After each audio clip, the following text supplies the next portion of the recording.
Job 24770. It's called Times Square. It's out on 500 Southwest 39th Street in Renton. We've bid this property before for seal coat striping a couple years ago. But we're going to change this up. I think we bid it to a different company. I think a lot of these buildings are owned by Kidder Matthews, but Greenbridge Management is the company that I met with. And we're going to do this a little bit differently this time. So, I'll reference some of the old job number stuff later in Workman's, but this area in blue is area 1, and then the yellow area is going to be area 2. And then you see that section up there in the northeast corner. That's being left out. That includes the little drive aisle that comes in. Okay, so I'm going to try to calculate up all the striping, fire lane striping. It's red curb out here. We're going to walk the property here real quick just so I can give you an idea of what's what. And I'm going to start out here where the pin mark is. I'm going to start right off at the northeast corner of the building, the Geico building. And then we're going to make our way around the buildings clockwise. I'll get into this yellow area and we'll finish up on the north end, okay? So here's the Geico building. Here's the northeast corner. Okay, there's Lind Avenue out there. You can see the Times Square signs. It's easy to find off of Lind Avenue. You got IKEA, which is just down the road, just south of here. All right, so lots of space in here. Ton of space, actually. So where that guy is standing down there, that could be a potential staging area because it won't be seal coated. I've been out to this property before, and it's usually pretty open, especially now with the whole lockdown going on. Prep work.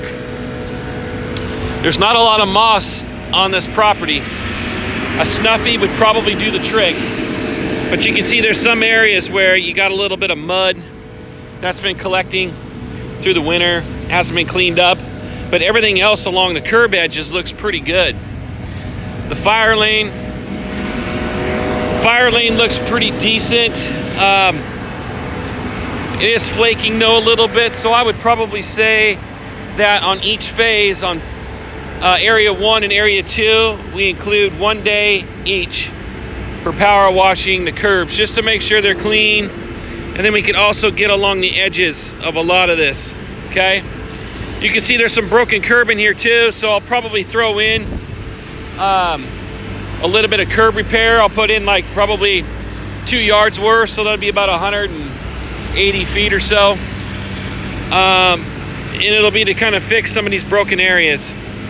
All right, crack fill, same thing. It's been crack filled in here before, but you can see there's some new cracks that have started. All right, so fire lane's on a lot of the main drive aisle entrances here, all the way around the building. We'll catch that here in a little bit.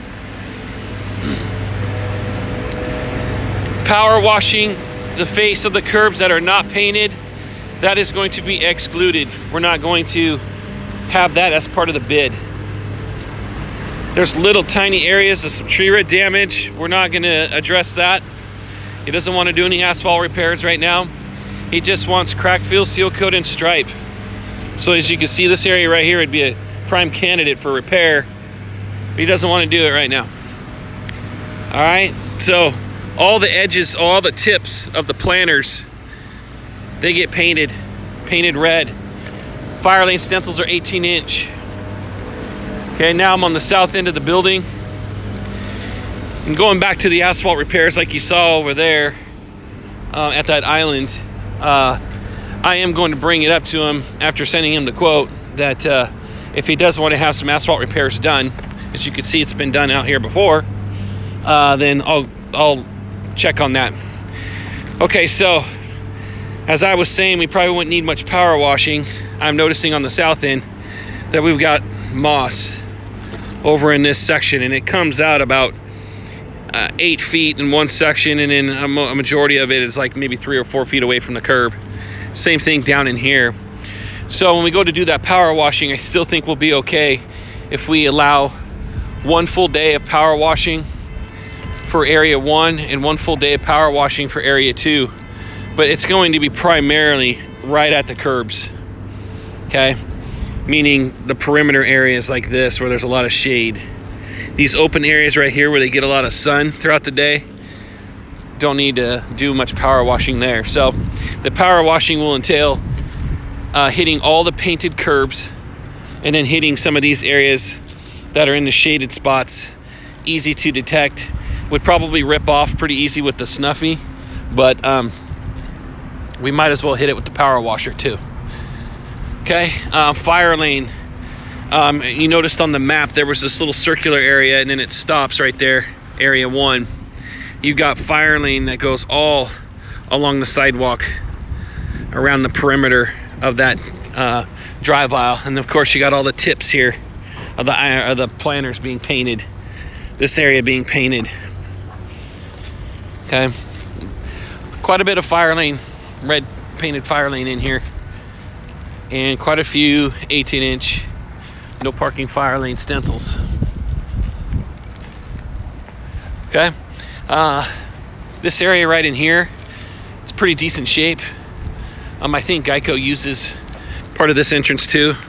Since that's their building right there, I think they use that entrance, so they've kept this area looking pretty decent. Seal coat's held up fairly nice. Crack fill though, it's gonna need to be addressed. Here's an area of asphalt repair at Pack Lab. That'll be one area that I ask about later. There's yellow cross hatching there. A little bit of yellow paint too.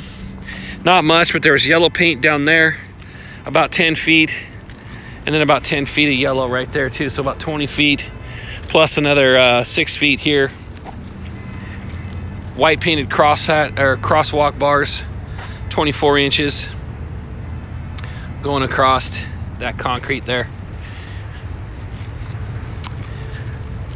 One thing we want to pay attention to as well is the paint's chipped off these ADA areas, so we're going to need to run probably the Snuffy over these little handicap areas.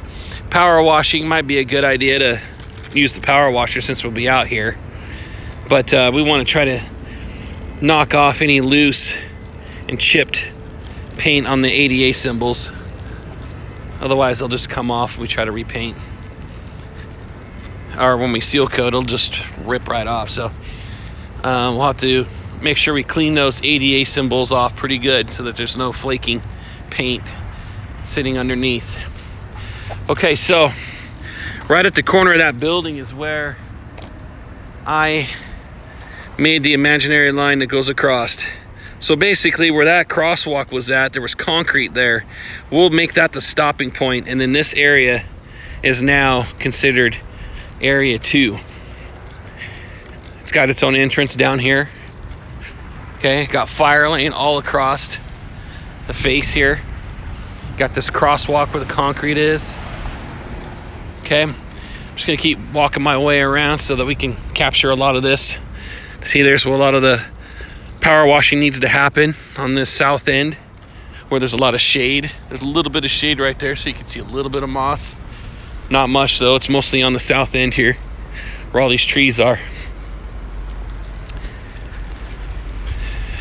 So far along this south end, the crack fill's not too bad. It's just down the middle. You don't see too many other areas spidering off or branching off anywhere else. I mean, here's one.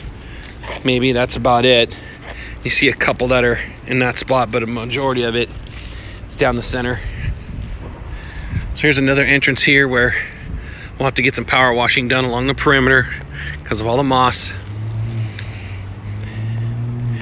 I would say if we're out here on the first day, or if we're power washing area number 2, area number 2 is going to take longer to power wash than area number 1 because it's bigger and there's a little bit more shade going on along the perimeter. So I would say when we come out here to do area 2 or area 1, we try to get it all done. And if we can get area 1 done and then bounce over to area 2 and just continue, you know, getting as much as we can done in that one day, it'll make day 2 go a little bit easier.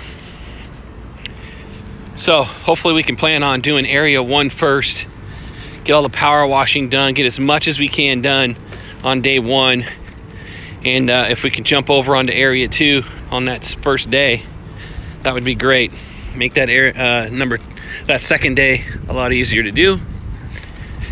Okay, so I'm walking around the west side of the property. You got train tracks here. Okay, you can see the moss is starting to disappear because it's sunnier. Okay, pretty easy seal coat job, really. Nice thing about this too is if we get a little bit of seal coat on the curb on a lot of these areas, it's going to be okay because we're going to end up painting it red. So just know that along the building here, just about everything is painted red on here. That's painted red too. You can see somebody did a really crappy job of painting on that, unless that's a line. Oh, that was a line. Okay.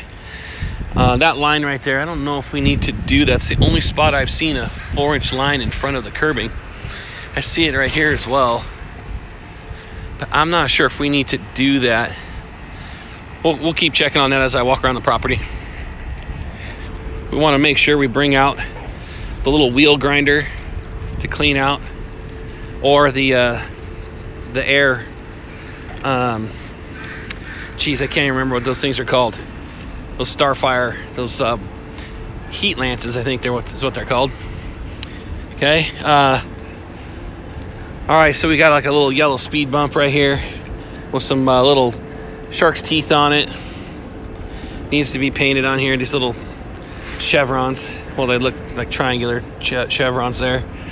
A little bit of yellow here. We don't go on the other side of the tracks there. That's a different property, so we will seal coat right up to the tracks there.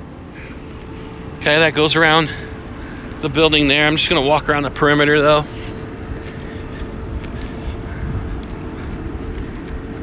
So you can see around the perimeter, we don't have to do the fire lane striping on the outside. There's some speed bumps down there that we have to do. A lot of fire lane. Almost everything up against the building gets painted red, except for where the parking stalls are. All this area is part of Area 2. Okay, now I'm on the north end. Here's the perimeter of the north end. Here's the buildings. As you can see, there's stenciling as you get over in these areas. But it's nice and open. So I know they'll be able to move parking around. Okay, as you can see, there's fire lane that goes all on both sides of the drive aisle on the north side of the building. So I'll have all these measurements calculated and plugged in, including the speed bumps to be painted, the 18-inch stencils. All right, you got these blue markers, hydrant markers in here. We want to protect those, so best thing to do on those is probably just tape them. Tape the buttons and then rip the tape off when we're done. Just got to make sure we rip the tape off. Seen too many times where we've forgotten to do that. Okay, so now I'm at the northeast corner of the building. You got Geico, which is right there. That was where I started.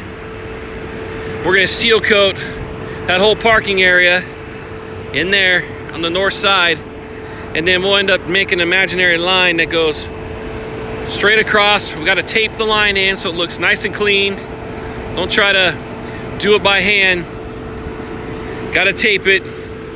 Same thing down here. We want to put a tape line right where the white line is, so that way we have a nice tight line, edge of seal coat all the way out to that light pole out there. So we're using that center line as our stopping point all the way out to the perimeter, and then an imaginary line going all the way across over on this side, and make sure we use tape to make a nice edge. Okay, this drive aisle right here is not included in the seal coat, so we'll have to make a nice edge line going right off these curbs. So we'll make a line right off the curb to that curb, right from that curb on the corner out to here. Again, we want to make a nice clean edge. Don't try to do it by hand. That's it, guys. Any other questions, let me know. They're going to make a decision on whether to do Area 1 or Area 2 or both. So we have to put a price together for Area 1 seal coat and stripe, And then a separate price for area 2, seal coat and stripe. All right, thanks.